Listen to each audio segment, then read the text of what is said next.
Hi అండి, అందరికీ నమస్కారం. Welcome to Vijaya media.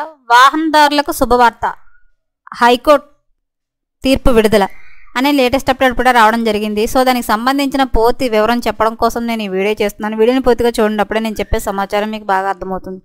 అలాగే వీడియో నచ్చితే వీడియోకి లైక్ ఇచ్చి నన్ను సపోర్ట్ చేయండి. ఇటీవలి పరిమాణంలో ట్రాఫిక్ జరిమానాల అమలులో గణనీయమై మార్పును సూచిస్తూ హైకోర్టు సంచలన తీర్పును వెలువరించింది. ఇక నుండి ట్రాఫిక్ నిబంధనలను ఉల్లంఘించిన వాహనదారుల నుంచి ట్రాఫిక్ పోలీసు అధికారులు నేరుగా జరిమానాలను వసూలు చేయడం నిషేధమని కోర్టు తీర్పునిచ్చింది. కొత్త ఆదేశం ట్రాఫిక్ విభాగం అదనపు పోలీసుల కమిషనర్ కార్యాలయం జారీ చేసిన సర్క్యులర్ ప్రకారం జరిమానాల మొత్తాన్ని నిర్ణయించే అధికారం కోర్టుకు మాత్రమే ఉంది. ట్రాఫిక్ పోలీసులు ఎట్టి పరిస్థితుల్లోనూ జరిమానాలు వసూలు చేయలేరు. ఆరోపణలు నిబంధనలను ఉల్లంఘించినందుకు ట్రాఫిక్ పోలీసులు విధించిన జరిమానాలను హైకోర్టులో ప్రవేశపెట్టిన కేసుకు ప్రతిస్పందనంగా ఈ నిర్ణయం తీసుకున్నారు.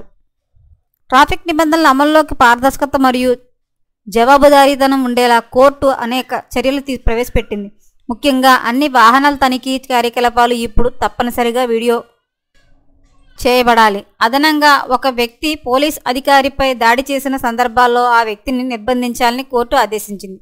మరియు నిందితుడిని కస్టడీలోకి తీసుకోవడానికి స్థానిక పోలీస్ స్టేషన్ను తప్పనిసరిగా సంఘటనా స్థలానికి పిలిపించాలి. నిందితుల నుంచి ఎలాంటి నగదు లావాదేవీలను అక్కడికక్కడే స్వీకరించడానికి పోలీసులకు అనుమతి లేదని కోర్టు స్పష్టంగా పేర్కొంది.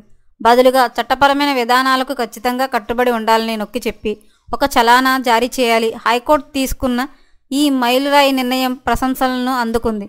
ముఖ్యంగా ట్రాఫిక్ జరిమానాలను నావిగేట్ చేసే సవాళ్లతో చాలా కాలంగా ఇబ్బంది పడుతున్న వాహనదారులు ఈ తీర్పు రోడ్లపై శాంతి భద్రతలు నిర్వహించడం మరియు జరిమానాలను నిర్ణయించడానికి న్యాయమైన ప్రక్రియ నిర్ధారించడం మధ్య సమతుల్యతను సాధించడం లక్ష్యంగా పెట్టుకుంది.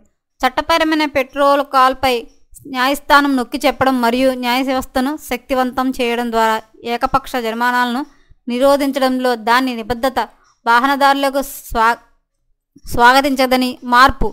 ఈ తీర్పు అమలులోకి వచ్చినందున ట్రాఫిక్ ఉల్లంఘనలు నిర్వహించే విధానంపై తీవ్ర ప్రభావం చూపుతుందని, మరింత బాధ్యతాయుతమైన మరియు పారదర్శక వ్యవస్థను పెంపొందించవచ్చునని భావిస్తున్నారు.